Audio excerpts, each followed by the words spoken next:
काम कम करना पड़े और आनंद ज्यादा मिलता हो, मेहनत कम करना पड़े और सुख ज्यादा मिलता हो, और जीवन में सदा हर जगह सम्मान, यश, समृद्धि मिल रहा हो, तो समझना आपकी जिंदगी पुण्य की जिंदगी है। कई लोगों की ऐसी जिंदगी है, बॉर्न विथ सिल्वर स्पून कहते हैं, जन्म से ही समृद्ध सुख और आनंद को प्राप्त करते हैं। आप में कौन कौन ऐसे पुण्यशाली है, वो हाथ ऊंचा करो। ऐसे पुण्यशाली हमारे दरबार में आए, दरबार भी पुण्यमय हो रहा है। दूसरी बात, सामान्य जिंदगी जिसमें न पुण्य अधिक है न पाप अधिक, जितना काम किया उस परिश्रम का फायदा हुआ, वो जितना मेहनत किया उतना लाभ हुआ। जीवन एक सरलता से सामान्य रूप से चल रहा है, ये सामान्य जिंदगी।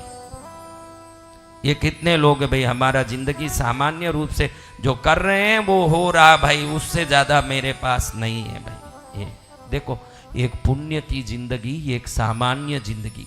अब तीसरी जिंदगी देखोगे तो श्रापित जिंदगी, जिसको पाप की जिंदगी कह सकते हैं या श्राप की जिंदगी। मैंने जब बोला बेल, गधा और चांडालन की कथा, तब मुझे याद आया कि मैंने ऐसे लोगों को देखा है जिनको देखते ही मालूम पड़ता है कि इनके ऊपर कोई श्राप लगा हुआ है।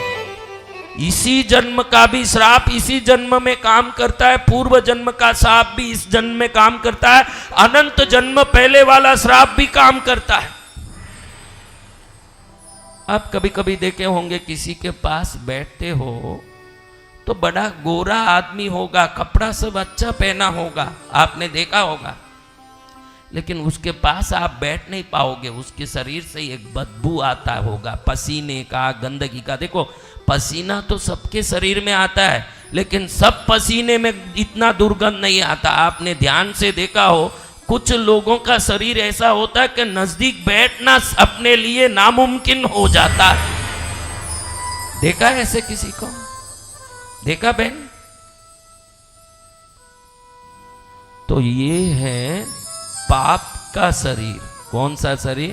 पाप का शरीर। देखो, सभी शरीर समान है, रंग में गोरा, सांवला, काला हो, लेकिन वैज्ञानिक रूप से शरीर के गठन में मनुष्य में कोई फर्क नहीं है। तो इतनी दुर्गंध कैसे आती है उस शरीर से? वो शरीर दरिद्रता को भोगने के लिए जन्मी हुई शरीर है। तो जहां दरिद्रता होगी वहां दुर्गंध होगा, न जहां समृद्धि होगी वहां सुगंध होगा। ध्यान रखना। जय जय गुरुदेव। इसलिए कहीं ये जो रईस लोग अत्तर लगा लेते हैं, परफ्यूम लगा लेते हैं, तो इसका कारण है कि वो समृद्ध हैं, तो वहां सुगंध होना जरूरी है, तो वो स्वतः ही वो काम करते हैं। आपने नहीं देखा होगा कि कोई किसान के, कोई मध्यम वर्गीय लोग ज्यादा अत्तर लगाते हैं, सेंट लगाते हैं, स्प्रे लगाते हैं। कौन लगाते हैं अत्तर, सेंट, स्प्रे? कौन लगाते हैं?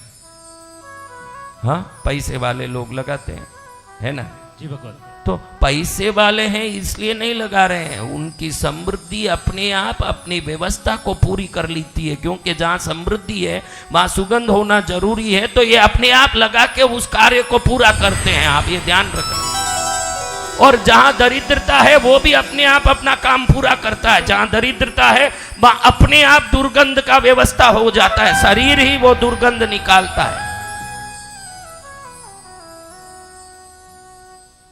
इसलिए मैं सदा सबको कहता हूं, आपके पास 2 कपड़े हों तो कोई तकलीफ नहीं है, कपड़े कितने हैं ये मायना नहीं रखता, रोज के रोज धो के पहना करो, कैसे भी आपको नुकसान हो, उधारी हो, अगर शरीर और वस्त्र शुद्ध रखोगे, कुछ दिन में आपके समस्याओं का समाधान मिलता देखोगे आप।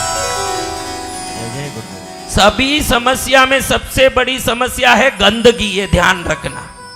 जो गंदा है वो समस्याओं को आकर्षित करता है, जो शुद्ध है वो समाधान को आकर्षित करता है, ये ध्यान रखना। सत्य वचन गुरुदेव। शुद्ध होगा तो समाधान स्वतः होगा।